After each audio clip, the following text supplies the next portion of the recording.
All right, so I thought we could just sit down and go through a whole bunch of these functions together and some of these transformations. And let's start off with some static transformations, some that's not going to change the shape.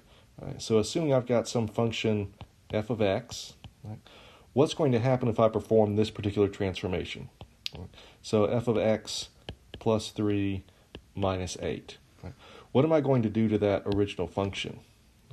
Well, if you work from the inside out, which is what you really need to do, that says to move it 3 spots to the left, and this says to take my function and move it down by 8 spots.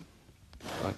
So, for example, if I said here's f of x equals x squared, right, then what is x plus 3 squared minus 8 going to look like? Well, if we look at this function, if we multiplied it all out, x squared would be our biggest term, so I know it's going to be a parabola. So this says to take that parabola, shift it 3 to the left, and this says to go down by 8 units. Okay?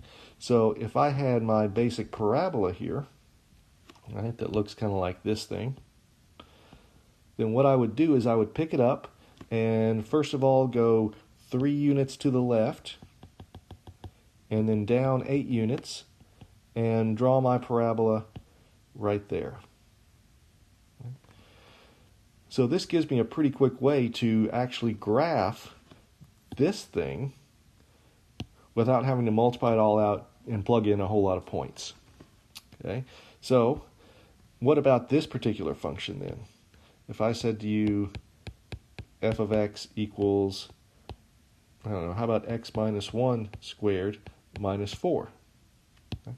Again, the biggest exponent here is 2, so it's going to be an x squared term when you multiply it out. So it's going to be a parabola. Right? And 1 by 1, if we go from the inside out, that says to move it 1 unit to the right, and then this says to shift it down by 4 units. So again, if you think about your basic parabola, right, maybe this thing right here, what I can do is I can take this thing, shift it 1 unit to the right, and then down 4 units, and then draw my parabola right there. All right, what happens on some of these non-static transformations? So again, if I had f of x was x squared, what if I said to you, look at 3f of x? Again, since this number's on the outside, it's affecting the y values. Right? There's nothing going on the inside, so I don't have to worry about that. So I will take my basic parabola, and since that number is bigger than 1, I'm going to take this basic parabola, and I'm going to shift it up by a factor of 3. Right? So this point 0, 0 becomes 0, 0.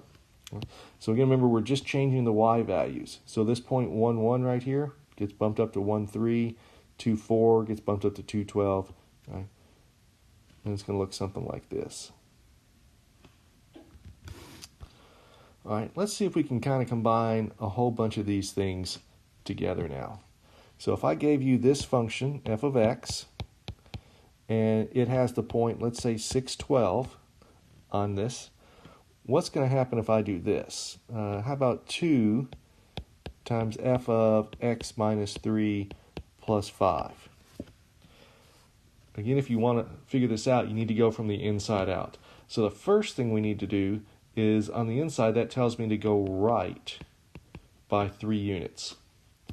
So this point 6, 12, when I add 3 to the x, that becomes 9, 12. Right? And then the next thing associated with this function is that number 2, which if you remember, since it's on the outside, I need to multiply the y value by that. And 12 times 2 does give me 24. And then the last thing we have to deal with here is this plus 5. So what I'll do is I will add 5 to my y value, since again it's outside my function, and that'll get me to the point 929. Okay? So again, the 2 shifted me right to the 3. I'm sorry, that made absolutely no sense. The 2 shifted me right to the 3. That was good. The 3 on the inside shifted it right to the 3. The 2 on the outside, remember we have to multiply the y value by that number 2. and the 5 is on the outside of my function, which means I will add that to my y value. So I shifted it 3 to the left to start with. 3 to the right to start with. I multiplied the y value by 2, and then I added 5 to the y value. All right, let's give this another go. Let's say I've got f of x, and how about the point 8, 4? Okay. What is, how about 1/2 times f of, how about 4x, and then let's say minus 1. Again, work from the inside out here. Right? The inside part says to, again, it does the opposite of what you think. Here we're multiplying the x value by 4, so the opposite of that would actually be to divide it by 4. So this point 8, 4, when I divide that x value by 4, I get 2. So that becomes the point 2, 4.